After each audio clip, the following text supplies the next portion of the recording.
is colouredwaters, and this is Back to Basics episode 5, and today we're covering types of player. The gameplay you're watching is me playing with and getting 102 kills and 16 deaths on the map mission, and it's the game mode is demolition. I'm also playing with a friend on this, just the one, and he's called Quality Control, so watch out for them. As ever, I'm commentating with Johnny, so Johnny, you want to say hi? What's up guys, it's your boy Johnny here, and today with this types of player we're going to be talking about the objective player, the support player, and the slayer player. Yeah, so these are mainly types of player you can distinguish best between them in like game modes such as, well, CTF. I mean, you don't really see that much in search because everyone's just kind of staying alive and just kind of picking the class for the map kind of thing. But you will see more objective players running SMGs in search and less rushing players kind of using ACRs and that kind of thing. But these are mainly for the CTF game mode. So, alright, well, in our team of me and Johnny and our doubles team, we have me being the more kind of slayer and kind of support based player, and Johnny is more the kind of objective player. So if we are doing CTF, I'll be kind of sitting back or coming up and helping him out, and he'll be just running SMGs just all over the place, doing what he needs to do. So Johnny, you want to talk about what you do in the team? Yeah, so like Joe said, I usually run an SMG just for simple fact. As an OBJ player, I've got to be very aggressive. I've got to disrupt the enemy team. I've got to rush in and just keep on going. I mean, usually you'll get, as an OBJ player, you won't get that many kills, but you'll get like usually more deaths than kills, just because of the fact you're pushing in there, you're going for the objective. You're trying to get as many points ahead as possible, by capping flags. Stuff like that. Yeah, you're also going to be a lot closer to the enemy as well if you're rushing around, because you'll be kind of in their spawn, like getting in their way.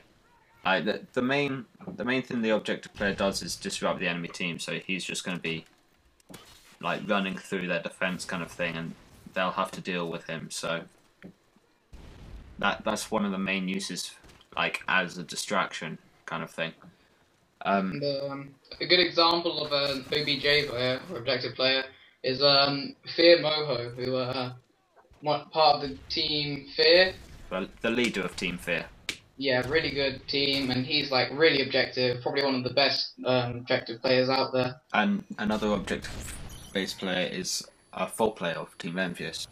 You'll see these players, they're not going to get they're definitely not going to get the most kills if your Slayer's playing right, but on smaller maps they'll probably get a lot of kills.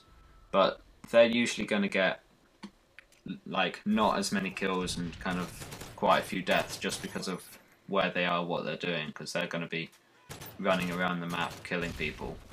Well, not killing people, running around the map getting the objective, like grabbing flags and stuff, and you're going to have the enemy team just watching that and killing them kind of thing. So yeah, the OBJ player, you need to kind of be evasive, you need to be able to know when to go into a gunfight, not when to go into a gunfight. For example, if you're pulling the flag out and you're trying to cap it, and like let's say someone's shooting at you from somewhere on the map, and you can't really take them, don't then try and take them on. One of your teammates will pick them up, or you just keep running and cap that flag before he can stop you. Yeah, well, what I think is quite a good idea for objective players, like if you do get up into their spawn and stuff and they don't know you're there, like it's quite good to just watch what the enemy's doing and where they're going, so that you can get 2 or 3 enemies down and then pull a flag, rather than trying to take them and probably getting turned on or something just because of like you not thinking it through. Alright, the support player is kind of the guy that runs with the objective player, so he's going to be supporting him, as the job says, and kind of he's going to be like the guy getting the kills, so watching his back, helping him do his thing, cutting the enemy off if they try and kill him. Yeah, he's usually going to use an SMG or an assault rifle. It depends on the map size really. If you're in a close quarter map, something like bootleg or something, he's going to be wanting to run an SMG or you know, something that's really good up close. Or if it's on like a longer map which has maybe more longer line of sight, he wants to be using something like an assault rifle. Yeah, so like Dome or Bootleg are typical like GB maps, and on those maps you're going to see the kind of running the kind of PP90 or more likely they're going to be using the MP7 because that's kind of an all-round gun really. You can run around as quick as the SMG, but kind of get the long range kills as well. They're kind of going to go for their KD ratio. They're kind of going to be going even really. They're not going to have too like they're going to have like mid-20s probably on both. That's what I'd say. They're kind of like half objective, half Slayer really. And the examples of them. An example of a support player is someone like Apex Gump, who's in part of the Apex team, one of the best Call of Duty teams out there. Yeah, for those of you who don't know, Apex is pretty much the old Optic Nation team, is it? Optic Nation or Optic Gaming, I always get them mixed up, but they pretty much just moved over to Apex and started again. But they're like really good. They've been working with each other for forever, really. And there's also Nature, who I'm pretty sure most of you all know. If not, I'll have links to all these people in the description. But like he's very support-based player. He kind of runs with anything. And finally, you want to go with the Slayer? Yeah, the Slayer's job is basically to, you know, he's just trying to get kills and spawn trap the enemy in so that they can't do much whilst the OBJ player's pulling flags.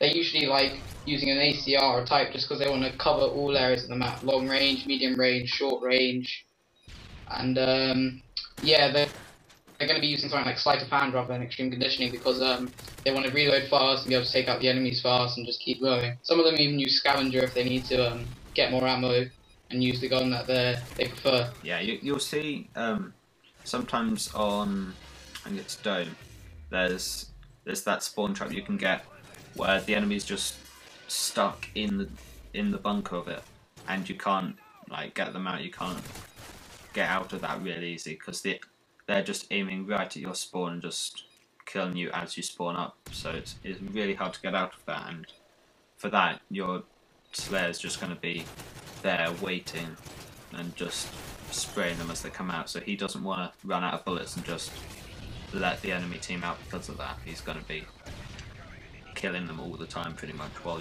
your team's just running flags. Yeah, they're gonna, if they're not doing like that spawn trap, they're gonna be in the really high traffic areas of the map just because they're killing everyone, and that's kind of where the Slayer gets his kills, kind of thing. So like that's going to be like top class on arcade and kind of the middle of the map on most maps really, like bootleg and Dome kind of thing. He's going to have a good Slayer can get, I don't know, like 30 kills, 40 kills if he's doing like really really good, and he's going to have like low teens deaths kind of thing. So he's going to be in like all the head glitches so that he can't be killed, but he can get really easy kills. Examples of them are like people like Saints and like Apex, Mr. Merc. Yeah, Mr. Merc's really like good. part of the Apex team, one of the best teams in the Call of Duty game. I can tell Johnny loves Apex. And there's also like quite recently I found out about Spacey, and he's on Team Jude, I think, but I'm not sure what's going on with their roster. But he's definitely a good Slayer. Johnny, you have anything else to talk about? Yeah, like with the Slayer, you know, even though you're going for kills and stuff, you know, let's say if you've got all the enemies down, but like your teammates are down as well, then let's say so all the enemies are down, but your teammates are down as well. You still want to be able to you still need to pull that flag out, just to get an extra point or something like that. But yeah, like it's not just always going for kills. Like you do need to help as well. You do need to be a team player, and it's not all about the KD ratio. It's mainly about the win. Yeah, obviously when you're playing, you are going for the win. You're not going for the draw unless you're playing a top page team kind of thing.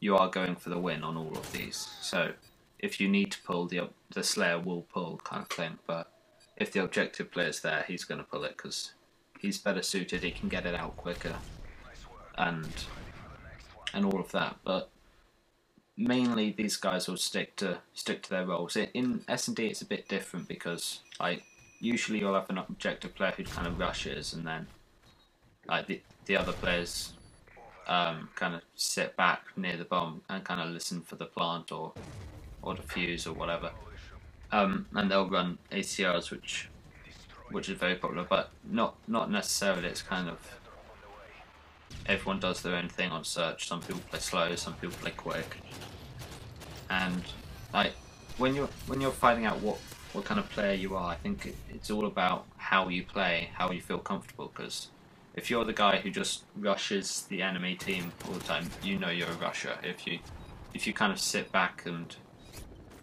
get cover the people planting and sometimes plant yourself if you need to, go for the win, then you're a support player.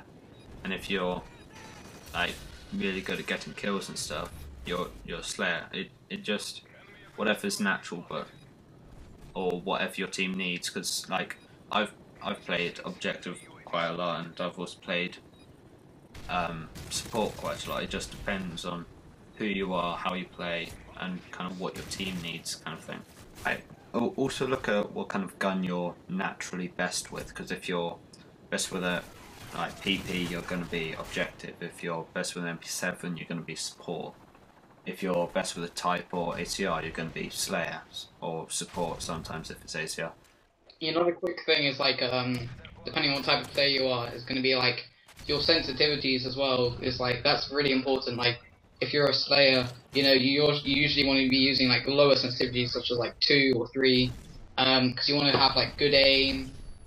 You want to get those kills. You don't want to be missing shots. Whereas if you're a support and objective player, you may want to go something a bit higher, something 4 or 5 or 6, just so you can turn around quicker whilst you're in the spawn and stuff. And also you're going to be it doesn't really matter if you're going for the kills, you're going to be up close, you don't really need to be able to aim that well, you just need to put enough bullets in him to kill him. Yeah, low sensitivities are much better for if you're going for long range kills, because you're not constantly readjusting to try and hit them, that you're just able to hit them as they're there. But if you're on a higher sensitivity, I find it's harder to keep my aim on a target because it's so sensitive, kind of thing. So I play on a 4 sensitivity. I used to play on kind of 7 and when I started, and I think I played for 10 for quite a bit on MW2, but yeah, same here. I used to play on 9, 10.